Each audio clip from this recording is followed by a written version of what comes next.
Olá, pessoal. Dias atrás, vocês certamente devem se lembrar, eu fiz aqui um vídeo expondo a minha situação como vítima central da maior campanha de difamação e calúnia que já foi feita no Brasil, talvez no mundo, contra um cidadão particular.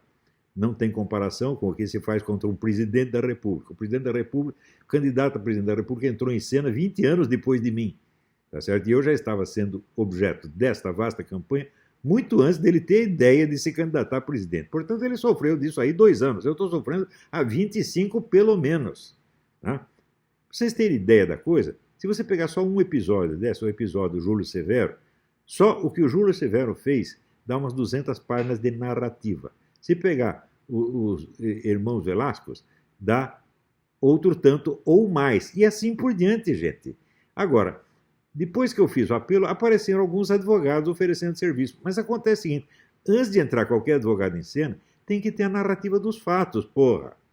Agora, como é possível que pessoas que estudaram comigo, que pretendem estar compreendendo a situação brasileira, não entendam que, na história cultural brasileira do último meio século, os 2 fatos principais foram o olavismo e o anti-olavismo. Se o cara não enxerga isso, não enxerga nada, porra. O que mais aconteceu? Mais nada. Absolutamente nada no reino das ideias. Então, eu abri as portas para que houvesse um movimento conservador, né?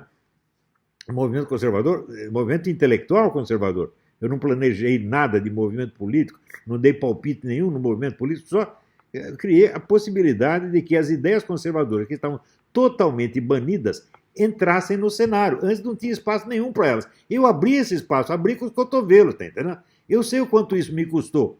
Então, a campanha difamatória não foi narrada. E se ela não é narrada, as pessoas não têm ideia do tamanho da coisa. Outro dia, aquele idiota do Marco Antônio Vil disse, olha, ele acha que ele é a principal vítima de difamação, olha como é paranoico, como é louco. Digo, não, é fácil você ter a impressão de que é paranoia minha, mas soma as matérias. Cria uma ideia do volume da coisa que saiu no Brasil, na Espanha, em Portugal, na Inglaterra, nos Estados Unidos, na França. Saiu em 10 línguas, meu Deus do céu. Sim, são, no mínimo, por alto, são 100 mil páginas, gente. Você acha que isso não é parte da história? Isso não é um acontecimento histórico? Pergunto eu, comparado com isso, que importância tem o Bolsonaro? O Bolsonaro foi um efeito disto. Ele não é a causa de nada, porra. O que aconteceu foi o seguinte, eu fui a causa e eu recebi o efeito oposto. Isto é a história cultural do Brasil nos últimos 30 anos, pelo menos. Se as pessoas não percebem isso, não percebem nada. Vai todo mundo para a rua fazer passeata, etc. Mas contar a história, que é o começo de tudo, quer dizer, você ter consciência histórica do que se passou, ninguém está tratando disso. Então, é o seguinte, claro, estou muito grato aos advogados que se apresentaram, alguns já passei trabalhos para eles, mas, olha, processos são o final da história. Seja o processo contra ou a favor, eles são o final da história. Não foi aí que começou. A coisa começou, veja, até toda a parte do Orkut, que são 100 mil páginas, eu já esqueci. Não vou nem mexer porque é coisa demais, não dá.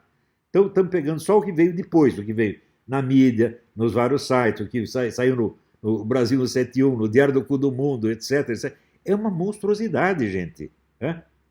Então, eu preciso, pelo amor de Deus, que alguém conte essa história, que alguém pesquise e conte essa história. Uma pessoa sozinha não aguenta fazer. É preciso uma equipe de pelo menos 10. Não adianta me aparecer 30 advogados se eu não tenho alguém que conte a história. Porque os processos são efeitos dos fatos ocorridos. Eles não são o começo. Eles não são o começo e não são sequer o fim. Então, eu estou pedindo isso. Por favor, se você não entende a importância desses 2 fenômenos, olavismo e anti-olavismo, na história do Brasil, então você não entende nada de nada. Você só entende a política eleitoral do dia. É isso aí. Veja, o Bolsonaro foi criado por este fato. Bolsonaro, como personagem político, foi criado por este fato. Sem esse fato, ele não existiria, e ele sabe disso.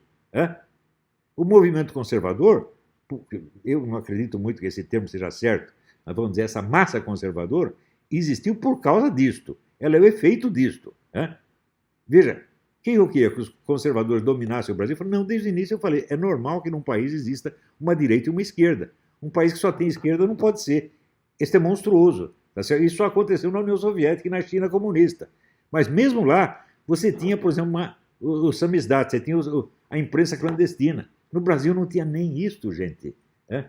O pessoal da direita conservadora não tinha nem mesmo imprensa clandestina. A única imprensa clandestina, primeira que teve, fui eu que criei o Mídia Sem Máscara, meu Deus do céu. Na minha casa, eu, minha mulher e minha filha Marinês. Nós sozinhos começamos o primeiro jornal clandestino, o jornal de oposição, que houve foi isto.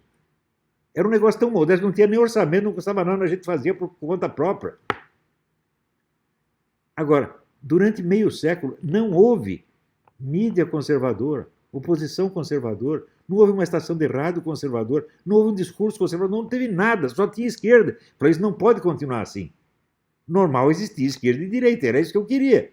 E daí elas vão competir, vamos dizer, de maneira legal, democrática, e às vezes um ganha, às vezes o outro ganha. E um compensa o outro. É assim em todos os países do mundo. Agora, se uma facção pretende dominar completamente o cenário e expelir a outra, ela é ditatorial, e foi isso que a esquerda fez. Como é possível você dizer que o Brasil era uma democracia, meu Deus do céu? Se num país de maioria conservadora você não tinha um jornalzinho conservador, não tinha um partido conservador, não tinha uma rádio conservadora, não tinha uma igreja conservadora, meu Deus do céu. Você não tinha um grêmio conservador nas universidades, nada, absolutamente nada. Então era uma situação muito anormal e eu quis contribuir para corrigir essa situação e eu fiz isso. E deu certo, nós conseguimos abrir espaço para que haja duas correntes em disputa e não uma só. Ou seja, nós saímos do totalitarismo. Vocês não entenderam ainda, porra? E quem fez isso? Foi o Bolsonaro? Não, fui eu. Fui eu sozinho. Porque teve gente também que se aproveitou de mim, né? Quer dizer, escrevi umas coisinhas lá no Mídia Sem Máscara, duas ou três coisinhas, para depois dizer, não, fui eu. Foi você o caralho, pô, fui eu que fiz. Os outros que fizeram alguma coisa, fui eu que ensinei.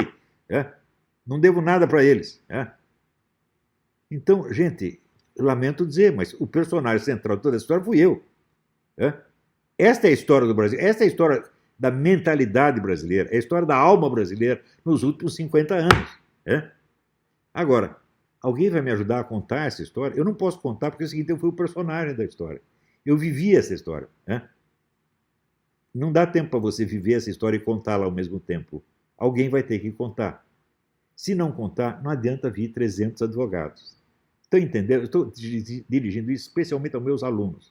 Quer dizer, quando que vai haver uma iniciativa e dizer, não, nós vamos aqui recontar toda a história de todos os ataques que você sofreu desde o início. Pode esquecer a parte do Orkut, já esqueci. Ali é importante, mas depois veio coisa pior. Se você não tem essa narrativa, você não tem nada, meu Deus do céu. Por exemplo, pegar todas as matérias que esse seu Júlio Severo distribuiu para o pessoal, sobretudo aqui nos Estados Unidos, sobretudo para o pessoal do Interamérica. Toda semana ele inventava alguma coisa para mim, distribuía para todos os membros do Interamérica, né? Até chegou um ponto que eu tive que fechar o Interamérica, porque ele não fazia mais sentido. Era só isso que se discutia no Interamérica, né? Então perdeu o sentido. E eu não estava com mais tempo nem energia para cuidar disso. Está entendendo? Agora, pega o material dos Velásquez. São milhares de páginas, gente. Eles nunca se interessaram por nenhum outro assunto. O único negócio deles era falar mal do Olavo.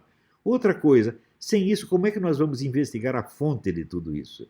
Da onde veio esse projeto? Porque é óbvio que isso aí é uma organização internacional. Isso é óbvio. Você aqui espontaneamente se forma esse consenso anti-olavista, gente que nunca tinha ouvido falar de Olavo, na Espanha, na Alemanha, de repente está sabendo de tudo, está escrevendo contra o cara. É claro que não, é claro que isto é o Foro de São Paulo, gente. Mas nós temos que ter a história completa para nós podermos identificar o autor. Não adianta ficar processando pessoas soltas. Não, nós temos que identificar de onde veio tudo isso. Agora, vocês querem saber uma coisa? Todo esse problema do STF, vocês não vão resolver se vocês não resolverem esse aqui primeiro. Vocês nunca vão entender o que aconteceu. Está entendendo? Então, estou lançando esse apelo aos meus alunos. Por favor, formem uma equipe de narradores. Eu não quero sugestões, eu não quero soluções, eu quero trabalho. Gente que nós estamos escrevendo isso aí. Nós temos toda a narrativa e temos a documentação de cada caso. É isso que precisa. É um trabalho enorme. Eu sei que eu estou pedindo muita coisa, mas é preciso fazer. O futuro do Brasil depende disto. muito mais disto do que de todas as passeatas que vocês estão fazendo. Por quê? Tudo na história política começa na história cultural. Gente. Se você não entendeu, se você não é capaz de agir na esfera cultural, muito menos é capaz de agir na esfera política. Tá bom? Então é isso. Obrigado pela atenção.